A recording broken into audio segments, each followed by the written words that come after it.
Well, we've been busy with Football Fridays, so there's been no sports blog, and in that time, Mark shrank a little bit, as you can see in this video. I think you grew. That would be I'd welcome that too. Yeah. But this is the KDLT Sports Extra Points blog. He's Mark Ovenden of Calling All Sports. I'm Zach Borg. He's also our sports director and my boss, so we got to throw that one in there as well. Thanks for remembering that. Yeah. Now that you're taller than me, I feel empowered. What can I say? Good.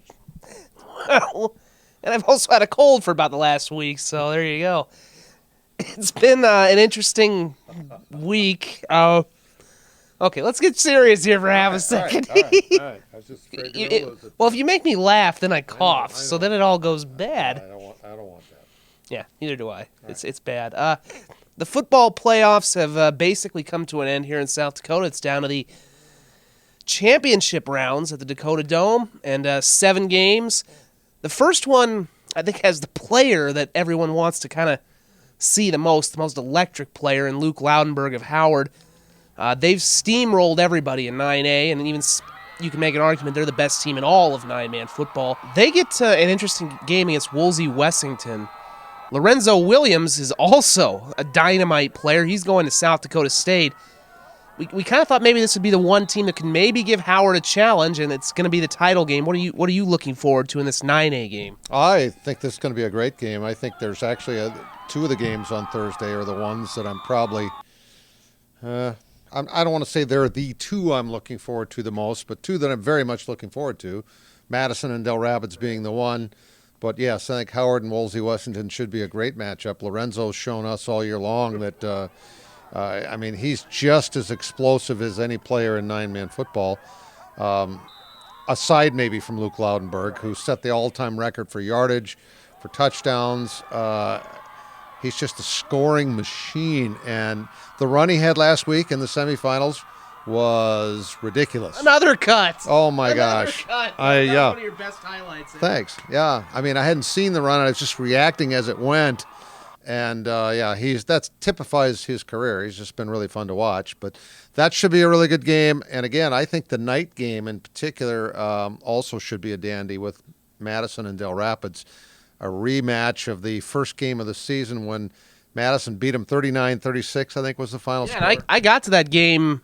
I was actually about a minute late because they started early. It was 12-0 Dell Rapids in a blink, and you kind of thought, okay, this is Madison coming back to earth after losing all those seniors, and they dominated. It was for the most part, they controlled the rest of the game. They ended up winning, but to get down by 12, I know Max Hodgen has said that's the defining moment of their season. Yeah, right away, too. Steve Hansen was on Calling All Sports today, and he thinks they're perhaps a little more diverse and maybe even a little more talented this year than they were last. Explosive probably is a better word that he used on the radio today in talking about Madison. They're a tough team to defend. And, of course, they got their quarterback, Mitch Hansen, who is only a junior, so he's going to be really good here the next couple of years. He already is. I think that's kind of opened him up a little bit, and he had a tough act to replace anyway. And Jacob Giles, who's gone on and done great at Dakota State. And we don't want to forget that 9 AA game as well. Well, you got the Woonsocket, Wessington Springs, Sanborn Central. I'm going to make you say that as many times as I can in every highlight for a touchdown. A lot of time. I've been saying it all year long. The Blackhawks have had a fine season. Their only loss was 44-42 in the final minute to Wolsey-Wessington in that 281 conference championship game. That was a phenomenal game. So they come in with a great year, and they play undefeated Gregory.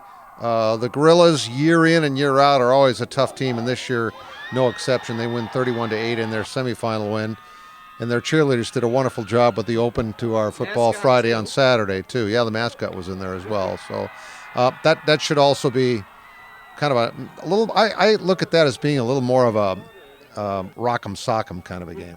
And then we go on Friday, we go to the next 3 title games. We've got Falkton taking on Hamlin. Love those Powder Blues. We don't get a chance to see Falkton a whole lot because they're pretty far out, but they dominated Canastota last week at Canastota.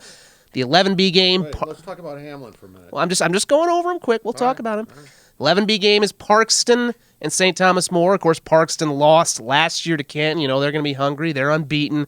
And the nightcap is Yankton and Brookings. Another good slate of games on Friday. Yeah, Brody Grantham has sort of been the human highlight film for Hamlin as well. He's had lots of games where you look at those numbers and go, is that Luke Loudenberg or is that Brody Grantham?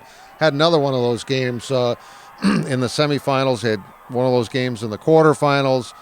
He was really good in last year's state game, and they lost that last year on a last-second pass to Avon. So you're right. He's been doing it not just this year, for a couple years now. Well, they've got the experience of having been there, and with a couple of games left in the playoffs, I'd figured out that their margin of victory was 46 points per game. So they've been dominant all year, have not lost a game, and they've got a really good team. They're going to be fun to watch in that 9B. As for the 11 AA, that's the last game on Friday night. That's another one I'm looking forward to. Yankton and Brookings. It's one of those years where, had they not gone to this extra class, they might still be playing either way. So it's kind of fun to see them. Clearly, the two best teams make it to the championship game in 11 AA. Yankton's had that kind of magical season where they've won a couple of overtime games. They won the game that was played, their homecoming game that they had to finish in Aberdeen. They've overcome a lot of stuff and have come through it unblemished. Got a really good kicker in Brady Hale. If the game's close, when you got a good field goal kicker, that could be the difference. Yeah. And a dome. And of course, with Brookings, too, you got that big running game with the three-headed monster of Daniels and Gerald Maxwell and Bird. They've been the number 1 and 2 teams all year long, and Brookings would be unbeaten, too, if not for the fact they played a couple of AAA teams and played Lincoln and Brandon Valley very well. Not really sure what kind of a game this is going to be, because Yankton kind of likes to pass a little more, and Brookings is maybe more of a running team. Well, that's exactly what they are. Brookings can throw if they have to, but they prefer not to have to. And, Mikey Daniel will get 200 yards and score 4 touchdowns one game, and then Gerald Maxwell will come right back with 200. He had 206 yards in the semifinals and scored 3 touchdowns. So both of those guys can hurt you, and, of course, Bird can. He's kind of the scat back there who can break loose and score on a long one as well. Let's not forget about the Parkston game, because the Trojans, they've been about as dominant as any team has been in their class all year long. Clearly motivated by the fact that they lost to Canton in the championship game last year. And it appears to me they are getting better and better and better each week. And that's kind of scary if you're the team that's having to play them, but you never know, because St. Thomas More has a great program. St. Thomas More is always really good, but I just don't think that Brady Reef, Wesley Dvorak. Dvorak had a game here I think it was 2 games back in the playoffs, where he accounted for 3 rushing touchdowns, caught 2 passes for touchdowns, and threw a touchdown pass. That's ridiculous. And Brady Reef is the guy that gets a lot of the ink. Of course, his brother's on the Lions, and he's going on to play D1 football, and he's a great player. But Dvorak, and there's a supporting cast on that team. There's a reason why they've had such a good year. Then it all wraps up on Saturday with the 11 AAA game for the second straight year, and every year that we've had an 11 AAA, because we've only had it 2 years. Lincoln and Roosevelt. I haven't heard anything personally. I think one of the questions people are wondering is, does Taryn Christian maybe try to play? He went out against Lincoln back when they played them in September with that injury. I know he's not on his scooter anymore, so he has been walking around. That's what I'm kind of curious to see. But otherwise, one way or the other, it's going to be a pretty good game, because these two played a pretty good game the last time we saw them, and Jet Thune has led that team pretty capably. Yeah, he has. I think Lincoln goes in as the favorite. I don't know what to say about Taryn Christian, whether he'll play or not. I can't imagine that he will. I just don't think you want to risk, especially with his career. He's going to South Dakota State, and I mean he's one of the most dynamic players we've had in the state in a long time. It's a shame that he had to miss half the season. I think if he was still playing, well, it's hard to say who would have won that game that he got hurt in, but they're a more dynamic team with him at quarterback. Jet Thune's done a good job, I agree. And they've got some weapons, but right now Braxton Large is running as well as he has all year, better and better and better. He had 4 touchdowns in the game against O'Gorman. He kind of put the team on his back. And Isaiah Roach can throw if he has to. He proved that last year at the Dome when he got thrown into that. And he played a great game in the championship, and they were the underdog last year. Yeah, Connor Burchell got knocked out in the semifinal game, and you're right, he comes in. And it's interesting, too, because I remember I spoke to Aaron Beavers after they won against O'Gorman in the semis this year, and he says, last year, Caden Quintanilla, who was really the driving force of that team, he was more of this is Aaron's words, he's a dancer. He used that speed, he can kind of dance around, make moves.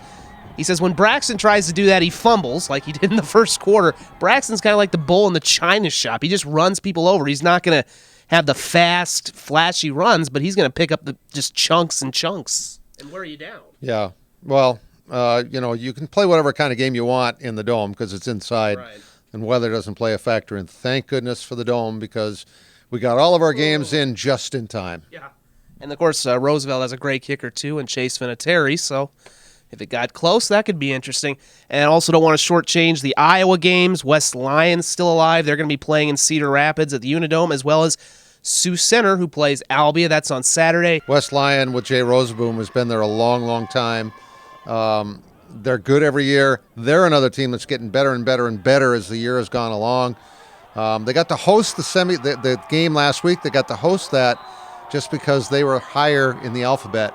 The other team, that's how it worked out. Last year, the team that was lower in the alphabet got to host that game, even though the team they played was undefeated and they'd lost a game, and they played great. I mean, they just played tremendous in their last win. And Sioux Center went on the road at Spirit Lake and won on the road and shut out Spirit Lake. I was really impressed by that. They've looked good every time we've shot them. Yeah, their defense has been legitimate. And on the Minnesota side, all the teams that we had in section finals are still alive. Love Pipestone. They go, for the first time in 30-plus years, they go back to the state tournament. They win their first game, 30-28, last-minute win there. Yeah. Dawson-Boyd, who lost to Monoman in last year's state title game, comes back, goes to Alexandria, Minnesota, beats Monoman, who had a 39-game win streak, and the last time that Monoman had lost, it was to Dawson-Boyd in the 2011 final. And then you also have Edgerton Ellsworth, who was just dominant, as well as Minneota. We've got a very good chance to see a couple of these teams go to the state title game at TCF Bank in a couple weeks. Well, if they both win their games this weekend, Dawson-Boyd and Minneota-Lincoln High, it's not just Minneota, it's Minneota-Lincoln High, they'll meet in the championship game. Wouldn't that be cool to have two of our teams in the championship game? And that will be outdoors. No more dome. Right. Of course, they're building the new Vikings stadium. I have a hard time seeing anybody beating the Vikings, though. They're really good, and they got a beast man in the backfield who's pretty hard. Hennon is tough to bring down. Dawson-Boyd's got Michael Lee and company, and he was our athlete of the week last week. And this is the end of his high school and football career because he's going to play college basketball, and hard for me to imagine him not playing college football. Maybe somebody will talk him into doing both. I know USF's really hard after him. I've seen Coach Johnson at their games when we went and shot them, so maybe Jed will be like, hey, you want to come over here? We got a nice little offensive system going here. Yeah, well, it'd be a good place to go and to do both. And Edgerton Ellsworth, after having to win in the final 47 seconds a couple of games ago, last Saturday rolled 58-15 or 58-18, and they're obviously playing pretty well right now too. So we have a lot of teams left in the playoffs.